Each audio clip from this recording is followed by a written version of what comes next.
everyone, and welcome back to my channel, Code with Romy. And I know it's been a while, but I have been active on my website. If you go to codewithromy.com, you would see that I've been making a lot of blog posts on there. So you should have been occupied with some more information on that side. However, for this video, we're going to be building something I've wanted to for a very long time, and that is a way to access my entire home lab from literally anywhere using nothing but a web browser.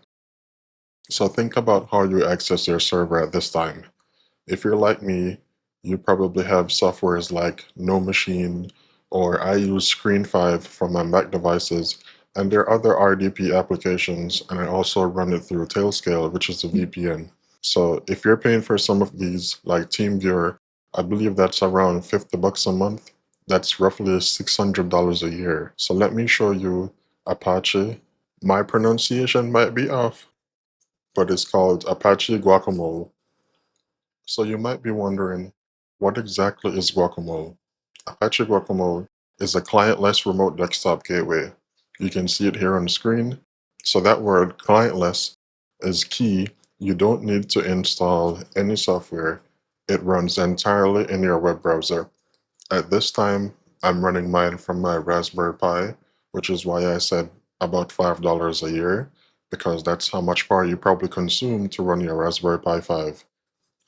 So Guacamole sits in the middle, which translates between your browser and whatever protocol your server speaks, whether it's SSH, RDP, VNC, whatever it is, you name it, that's how it works. So whether you're on your phone or you're in the library, on the computer, your iPad, whatever device it may be, wherever you are, if it has a browser, you can access this and see your home lab. So there's basically no software to install, no apps to download, it's just a URL. There's others you can use such as RustDesk and so forth. It's really up to you on what your preference is. But for my case, I went ahead and gave Apache Guacamole a try. So as I mentioned before, the best part of running this is that it's so lightweight that I'm going to be able to run it directly from my Raspberry Pi 5. So let me show you guys why. So my Raspberry Pi 5 is the one that I've already set up in a previous video. If you want to see that setup, you can go back in the channel and see that video. For the power consumption of this device, the Raspberry Pi draws about maybe 7 watts, and that's, as I mentioned, roughly $5 a year. I'm not doing the calculations right now. I just know it's not that much. I'm not running anything crazy on it. You pair it with your USB Type-C cable and you just leave it there. You do the setup. You can run it headless. It doesn't matter. So other than the power usage and the cost, so my virtual machines are running Proxmox. They're also running Docker containers and databases, so they're pretty much busy. Now the Raspberry Pi is just doing this one job and it's pretty much perfect at it. This is also important. It has a separate failure domain. So if my Proxmox host crashes, if my VMs go down, I can still access Guacamole because it's on its own hardware. Now, of course, if my Raspberry Pi goes down, then that's a different story. But let's fingers crossed that's not the case. And there's a higher chance of something within my home lab on my VM breaking than my Raspberry Pi, because that's where I'm mostly doing my tweaking and trying out new settings and all the new features and so forth. So you never know what can happen. And because of that, I can SSH through Apache Guacamole and connect to all my devices within my home lab. All right, let's get into setting up Apache Guacamole and we can see how we can add our devices to it as well. I may only show adding 1 or 2 devices just because it's going to be the same procedure for all the devices in your home lab. I don't need to show the same process 20 times because I have a couple devices running here. Also, I am going to route it to my domain and use Cloudflare. I'm not sure if I'll be showing that in the video, but right now it's only running locally and I'm going to reroute it so that it pushes through Cloudflare. At this time, I could use Tailscale, but I want to have it where I have a domain connected to it, and I'll be using my YubiKey as an authentication device to make sure that I have some level of security on it, since it's going to be pointed at the web. All right, guys, let's get it. So this Raspberry Pi has already been set up, already has a static IP. It's been used for other purposes, but this is also lightweight, so it shouldn't be an issue.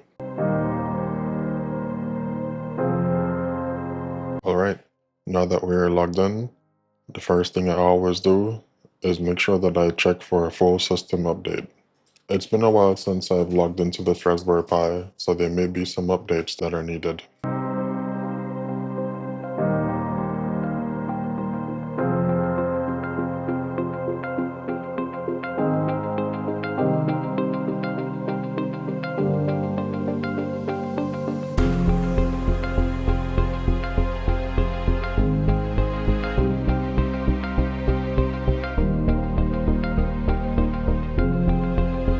Alright, so there wasn't much to do. So Guacamole is the web app that you log into in your browser, and it's Java, and it runs in Tomcat under the hood. Now guacd, that's the backend daemon that actually speaks SSH, RDP, and VNC to your servers and translate them into something a browser can actually render. And Postgres is a small database that stores users, connections, and session history. So Docker isolates each one. We just write a simple compose file and Docker handles the rest. The Docker is already installed. Now let me go ahead and add my user to the Docker group so I don't need sudo for every Docker command that I'll be running.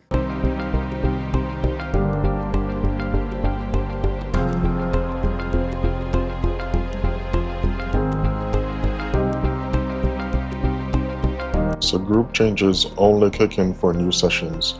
So I log out of this SSH and then go back in.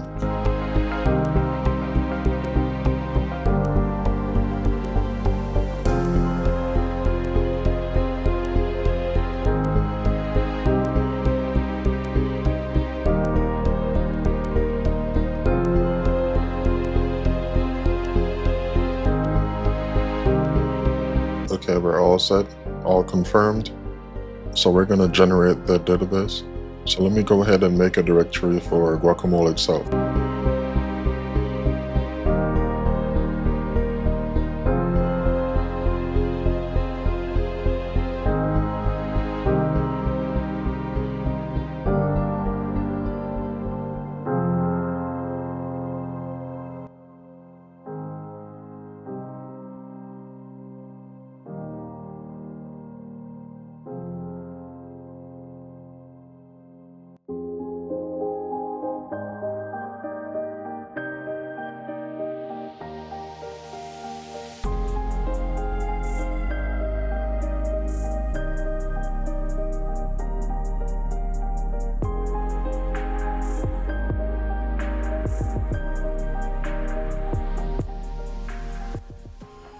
Alright, so the schema script has been saved. Now let's go ahead for the compose file, and this is where we define all three containers in one place.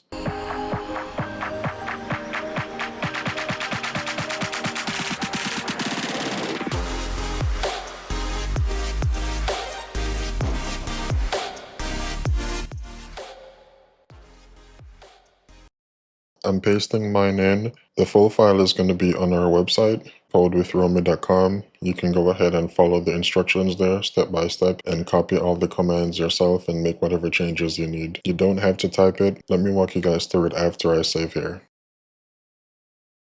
So just to give you guys an overview of what you just pasted in your compose.yaml file. So there is no version line at the top.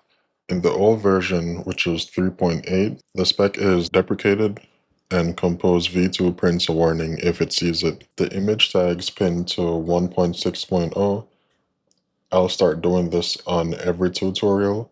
It means a year from now, this same compose file still produces the exact same result for someone watching this video, even if Apache ships a new version. So Postgres has a health check using pg_is_ready. And that might be a small thing, but it's actually huge. Most tutorials tell you to sleep 15 and hope the database is up. On a slow microSD card, sometimes 13 seconds isn't enough and the next step fails silently. So with a health check, Compose actually knows when Postgres is ready. Now, our Guacamole container has a depends on condition and a service healthy on Postgres. So the web app, it literally won't start until the database reports healthy. Now the TOTP enabled is going to be set to true, This turns on time-based 2FA. We'll set that up in part 2 or maybe 3 using our YubiKey.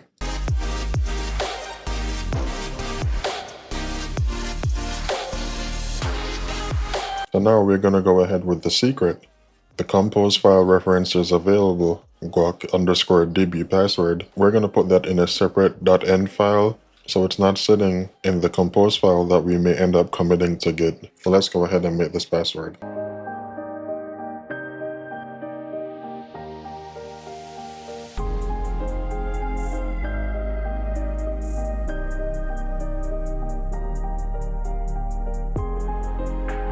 So of course, I'm not going to show you guys the password that I'll be using, so I'll be skipping through here.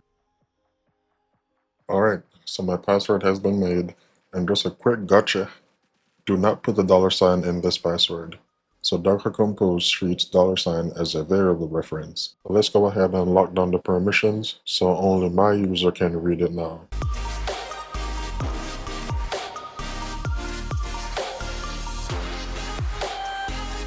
Okay, fingers crossed, time to bring up the database for the first time on its own.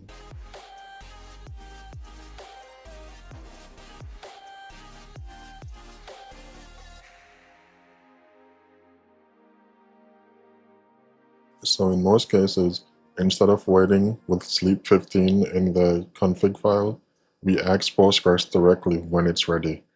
So using pg_is_ready, this loop runs until the database says yes. Now let's go ahead and load the schema we generated earlier. So you can see that we just create the table, we create the index, and insert lines which are scrolling by. So tables, indexes, and default, the Guac admin user, all created. That's why we see those insert lines at the end. Now let's bring up everything else, Guac, and the web app. So this pulls the ARM64 version of both images automatically. That's the architecture of the Raspberry Pi. So the first time it takes a minute or two over my connection. Notice this line right here. Container Postgres is healthy. That's the health check doing its job. So Compose waited for Postgres to confirm it was ready before starting the Guacamole web app.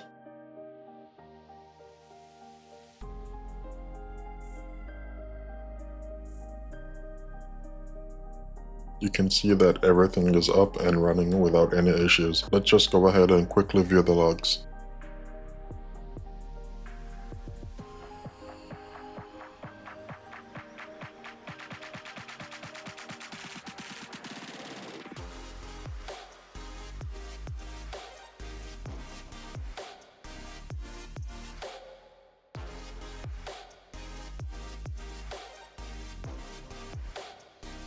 So let's go ahead and see if we can open our web page and log into our Apache Guacamole. Here we have it. Password should be guacadmin and username should be the same. And here we can set up our 2FA. I may be doing so right now and just using my YubiKey for this. And we're in. I was able to set up my YubiKey. As you can see, there's no recent connections. That's normal because we haven't set anything up as yet. But that's exactly what your Guacamole page looks like. Alright guys, so let's go ahead and add a reverse server to Guacamole. This is the virtual machine that's running all my Docker containers, or at least most of them. So first we're going to go ahead and use our SSH key. I'm already connected to the Raspberry Pi that is hosting Guacamole, so let me generate the key pair. So I'm going to be using the SSH keygen command with the ED25519 algorithm. This is more modern and secure, and the keys are pretty much nice and compact. I'm going to press enter for no passphrase. I'm leaving this empty for convenience. The key lives on the Pi, which is already secured. Alright, perfect. So the key is generated. Let me check what we got.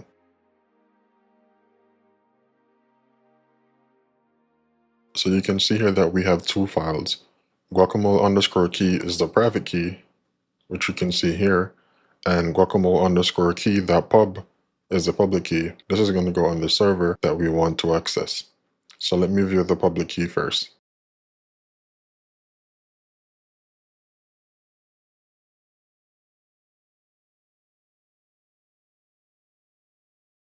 Alright, so here's our public key, and I'm going to go ahead and copy this. So now I need to add this public key into my dashboard virtual machine. So let me go ahead and SSH into it, and then I can go ahead and add it there.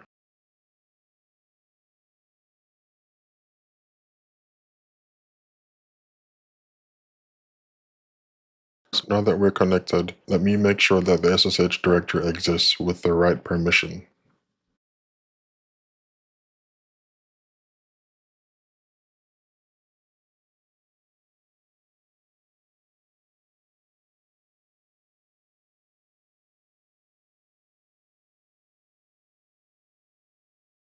Alright, now I'm going to be editing the authorize underscore keys file, and this is where the SSH looks for public keys.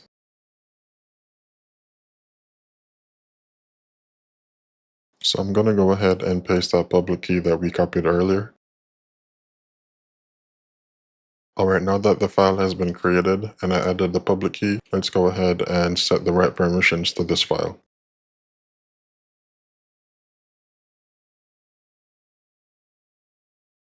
And we're done, at least for this server. So let me go ahead and disconnect. Alright, so now I'm going to go ahead and get the private key and paste that into Guacamole. Now this one is sensitive and I will not be showing this one on screen, but I will show you guys what you can type in to see that key. And you can also go to the website to get all the instructions and follow them step by step. Everything will be there, so you'll be able to copy and paste exactly and follow along. Alright, so I have my key and I'm logged into my Guacamole. Oh, just to also show you guys, I was wondering how to change the name. So what I ended up doing was going to settings, and under users, you're able to add a new user and delete your previous one. So the Guac admin one is here. I can go ahead and delete it because I already have this one that I created for Demandem. Under here, you can delete it. So I was wondering if I was able to change the name or not. But I found it, and that's just so you guys know how to do so. So you just click your name in the top right, you go to settings, and then you can add users. And if you want to give someone else access, which is great if you have a team, you can give them access and then they'll be able to do whatever work they need to do on the lab as well. So let's go to connections.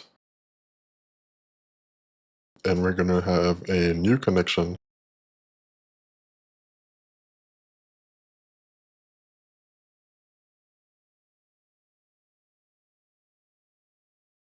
So this is going to be for my dashboard VM, and location, I'm going to leave it at root for now. We can organize these into groups later on if we need. The protocol will be SSH because that's what we have the key for. Now we're going to go down to the parameters tab. That's where we're going to enter the information for our virtual machine. So you just need to go ahead and add the name if you want to have a specific name. As I said, we can group it later on, but for now it's going to be root and it's going to be SSH because that's why we generated the key. And down here under parameters, we're going to add the host name, which is the IP address, the port, which is 22 for SSH, and we're going to add your username, which for me was Demandem. And here I'll be pasting my private key. At this point, I'm going to just go ahead and pause, add this key, and then we get back to it. All right, the dashboard VM that's on our Proxmox is right here and connected. And boom, we're connected to our virtual machine. That's how it works. All right, guys, and that's it. So that's one server added. You can basically do the same for all your other connections. And I'll go ahead and finish up and add all the devices in my Homelab. So next time, I may show you guys how to add multiple servers and organize them into groups. And as you can already see, the YubiKey section is pretty simple. Once you log in, it allows you to add a 2FA, and I just chose to add my YubiKey as mine.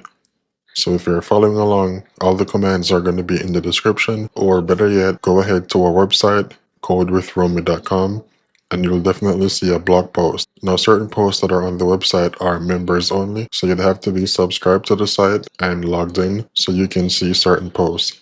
And there are perks that I have there, as I am working on a few projects and they're free. You guys as members have access to those and you can test them. And I really do look forward to your feedback. You can drop comments under the post, or if you want to come into the Discord and drop your feedback, that's also welcomed.